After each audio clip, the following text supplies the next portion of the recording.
두 사람이 이와 같은 싸움을 벌이게 되자 그야말로 호적수를 만난 셈이 되었다. 백만검의 초식은 신속하고도 맹렬했으며 검초는 종횡으로 펼쳐지고 있었다. 석청의 검초는 태산과 같이 무거웠으며 자세 또한 근엄하기 짝이 없었다. 백만검은 잇따라 10여 차례 검초를 변화시켜 보았으나 시종 상대방을 제압할 수가 없자 속으로 여간 놀라지 않았다. 이 사람의 검법의 고강함은 그가 누리고 있는 명성보다 더 뛰어나구나. 그런데 어째서 그는 그의 아들을 본파의 문화로 들어오게 만들었을까? 이와 같은 생각과 더불어 또 다른 생각이 떠올랐다.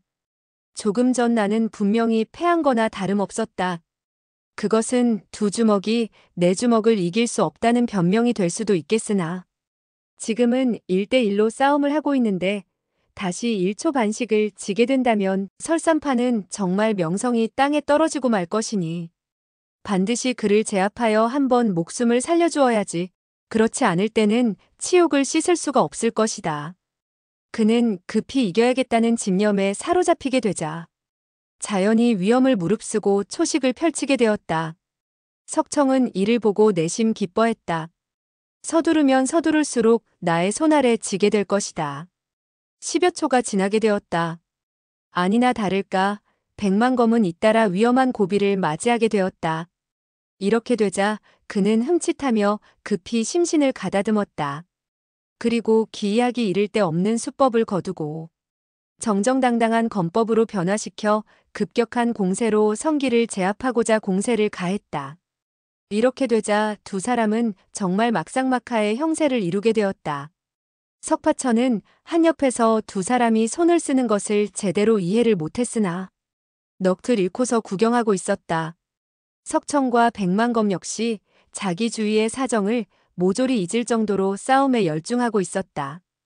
200초를 겨루게 되었을 때 백만검은 속이 다 시원할 정도로 오늘의 싸움이 한평생 있을 수 없는 일대 쾌사로만 느껴졌다.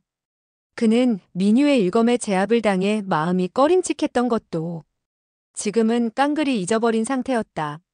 석청 역시 이와 같은 적수를 만나게 된 것을 기뻐했다.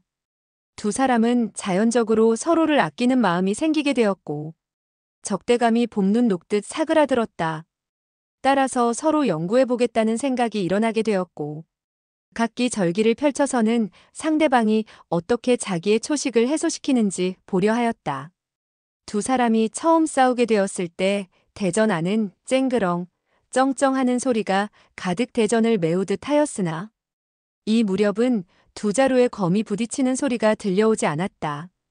한창 싸우고 있을 때 백만검은 암양소형이라는 일초를 펼쳐 검날을 세울 듯 말 듯 하면서 비스듬히 상대방을 베어갔다. 석청이 나직이 찬사를 던졌다. 훌륭한 검법이군. 그는 검을 세워서 상대방의 검을 맞받았다. 두 사람은 이 1초에 모든 내력을 돋우었다. 팍 하는 음향과 함께 석청의 손에 들린 장검이 동강이 나고 말았다. 그의 수중에 장검이 막 부러지자마자 왼쪽에서 한 자루의 검이 들이밀어졌다. 석청은 왼손으로 급히 그 장검을 받아 좌우봉원이라는 일초를 펼쳐 왼쪽으로부터 오른쪽으로 호선을 그리는 듯한 일검을 펼침으로써 상대방이 계속 공격해오는 것을 막았다. 백만검은 한 걸음 물러서며 말했다. 이것은 석 장주의 장검이 좋지 못한 것이지. 결코 검초에서 승부를 드러내게 된 것은 아니외다. 석 장주의 흑검이 있었다면 어찌 두 동강이 났겠소이까? 따지고 보면 이 형제가 잘못한 것이 되는구려. 그는 몇 마디 말을 끝맺게 되었을 때 갑자기 그의 안색은 크게 변하고 말았다. 그제서야 그는 석청의 왼쪽에서 검을 들이밀었던 사람이 민유인 것을 발견하게 되었던 것이다. 설산파에 18명이나 되는 그의 사제들은 어지럽게 땅바닥에 나뒹굴고 있었다. 원래 백만검이 석청과 한참 열을 내어 싸우고 있을 때 민유는 설산파 18명 제자들에게 일일이 상처를 입혀 쓰러지게 만들었던 것이다. 그들은 하나같이 검상을 입기는 했으나 그 상처는 가벼웠다. 다만 민유의 내력이 검의 끝으로 전해졌고 곧장 혈도를 찍히는 꼴이 되어서 움직이지 못하게 된 것이었다. 이는 민유의 독특한 건법이었다. 본래 민유는 본심이 착해서 사람의 피를 못 보는 여인이었다. 그리하여 그녀는 독특한 수법을 익히게 되었는데 그것은 바로 타혈법을 검술에 융화시킨 것이었다. 그렇게 된 결과 설산파의 18명 제자들은 검에 맞았다고는 하나 실제에 있어서는 그녀의 내력에 의한 점혈법에 혈도를 짚히게 된 것이라 할 수 있었다. 그녀의 내력이 상승의 경지에 이르지 못했기 때문에 가벼운 상처라도 입힌 것이지 그렇지 않았더라면 상대방의 몸에 상처를 내지 않고도 검의 끝으로 혈도를 제압할 수 있는 것이었다. 민유는 장검을 남편에게 건네준 후 발끝으로 가볍게 땅바닥에 떨어져 있는 한자루 설산파 제자의 장검을 튀어오르게 해서는 손에 잡았다. 그녀는 남편의 왼쪽 뒤편으로 세 걸음쯤 되는 곳에 물러서서 언제든지 협공할 수 있는 자세를 취하고 있었다. 백만검은 이와 같은 상태에 이르게 되자 그만 가슴이 철렁 내려앉게 되었다. 나와 석청은 겨우 막상막하의 싸움을 벌였을 뿐인데 석 부인이 다시 개입하게 된다면 내가 다시 지게 될 것이 틀림없으니 더 싸워서 무엇하겠는가. 그는 침중히 입을 열었다. 애석하게도 봉사형이 이곳에 없구려. 그렇지 않다면 우리 두 사형제가 두 분과 한바탕 겨룰 수 있었을 것이요. 오늘은 솔직히 패했음을 인정하오. 더 할 말이 없소이다. 석청은 말했다. 오늘 쌍방은 모두 제 실력을 펼칠 수 없었지만 이후에 풍화신룡과 함께 여기까지 말한 그는 복만리가 자기 아들 석중옥 때문에 한 팔이 잘려져 나간 사실을 상기하고 그만 하던 말을 멈추고 말았다. 이제 훗날 만나게 된다 하더라도 검을 겨룰 수가 없는 것이다. 본래 그는 복만리와 백만검이 자신 있으면 자기네들 부부와 한번 겨루어 보자는 말을 하려고 했으나 그와 같은 사실을 상기하고 입을 다물어 버린 것이었다. 석파천은 백만검의 안색이 새파래진 것을 보고 마음속으로 생각했다. 설산파의 18명의 사제들은 바보 멍청이군. 백만검 대여불도와 석장주 부부와 제대로 싸움을 벌이지 못하다니 정말 흥이 깨지는 노릇인데. 그는 백만검이 조금 전 자기를 바라볼 때 애석해하는 빛을 보인 사실을 상기하고 다시 생각해 보았다. 백대엽은 나에게 잘 대해주고 있고 또 석 부인도 나에게 은자까지 주었으니 나에게 잘 대해줬다고 할 수 있다. 그들이 검을 겨룸에 있어서 한 사람의 적수가 모자라서 봉사형인가 하는 사람이 오기를 바라는 모양인데 나는 검법을 익히지 못했지만 여지껏 상세히 구경을 했으니 그를 도와 한번 겨루어 봐도 될 것이 아니겠는가. 이와 같은 생각과 더불어 그는 몸을 일으켰다.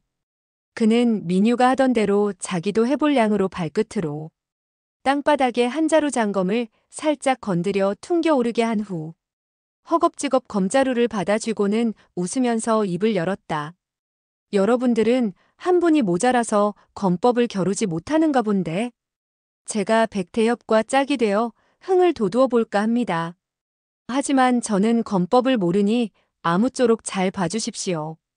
백만검과 석청 부부는 그가 갑자기 몸을 일으킨 것을 보고 놀라움을 금치 못했다. 백만검은 자기가 분명히 그의 전신에 있는 수십 곳의 혈도를 짚어두었는데 어째서 갑자기 움직일 수 있게 되었을까 하고 이상하게 생각했다. 그는 곧 민유가 자기의 사제 18명을 쓰러뜨린 후 석파천의 혈도를 풀어준 것이라고 생각했다. 석청과 민유는 백만검이 그를 사로잡게 되었을 때 반드시 혈도를 짚었을 텐데 어떻게 일어날 수 있을까 하고 의아하게 생각했다. 민유는 눈을 커다랗게 뜨고 불렀다. 오가. 그 순간 그녀는 남편이 어떻게 생각할지를 몰라 그만 입을 다물고 남편 쪽을 바라보았다. 석파천은 백만검에게 혈도를 짚혀 2시즌 동안 땅바닥에 누워 있었으나 내공이 심오하여 스스로 혈도를 푸는 것을 연구하지 않았지만 1시즌도 되기 전에 다른 사람이면 6시즌이 걸려야 풀 수 있는 혈도를 부지불식간에 풀고 만 것이었다. 그는 그와 같은 사실을 전혀 알아차리지 못하고 다만 수족이 마비되어 움직이지 못했던 것이 이제는 움직일 수 있게 되었구나 하고 생각할 뿐이었다. 이때 백만검은 큰 소리로 물었다. 내 녀석은 어째서 나와 짝이 되어 검수를 겨루려 하느냐? 설산파에서 배운 검법을 시험해 보겠다는 것이냐? 석파천은 속으로 생각했다. 나는 그들이 검수를 연마하는 것을 보고 약간 배웠긴 하나 잘못 배웠는지도 모르지. 이와 같은 생각과 더불어 그는 고개를 끄덕이며 말했다. 내가 배운 것이 맞는지 틀리는지는 모르겠구려. 백대엽과 석장주 부부께서 가르침을 베풀어 주십시오. 그는 장검을 비스듬히 쳐들고 백만검의 곁에 가섰다. 이때 그가 펼치는 초식은 바로 설상검법 가운데 쌍타설해라는 일초였다. 석청, 민유 부부는 석파천을 응시했다. 그들은 석중옥을 능소성으로 올려보내 검수를 배우게 한 이후 다시는 얼굴을 보지 못한 채 어언수년이란 세월이 흘렀던 것이다.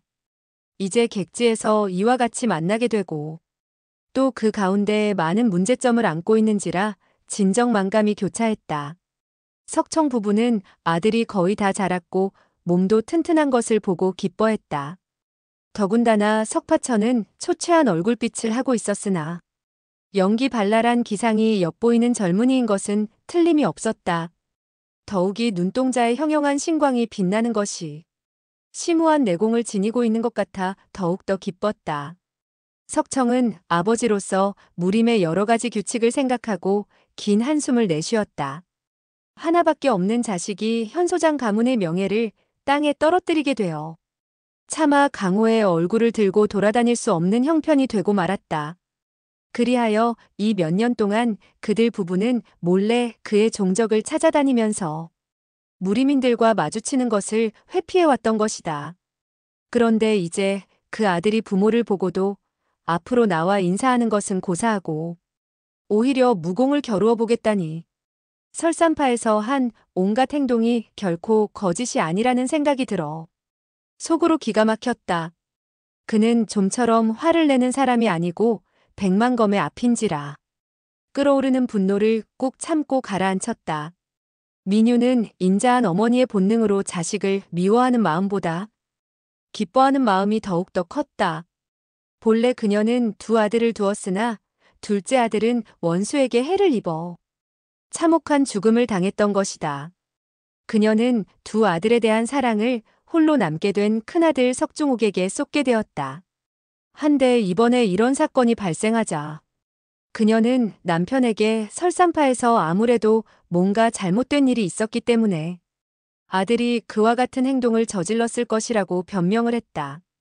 그러니까 10중 8구 백자제의 손녀가 총애를 믿고 아들을 괴롭혔기 때문에 13살밖에 되지 않은 그녀에게 외람된 짓을 했을 거라는 것이었다. 수년간 아들을 찾아다니면서 눈물도 많이 흘렸던 그녀였다. 그러던 중 이제 아들을 대하게 되자 아무리 큰 죄를 지은 자식이라 하지만 부모인지라 모든 것을 용서해주고 싶은 심정이 앞서는 것이었다. 석파천이 검을 들고 나서는 발걸음이 힘차고 민첩할 뿐 아니라 몸놀림마저 의젓한 것을 보니 속으로 흐뭇하고 기쁘지 않을 수가 없었다.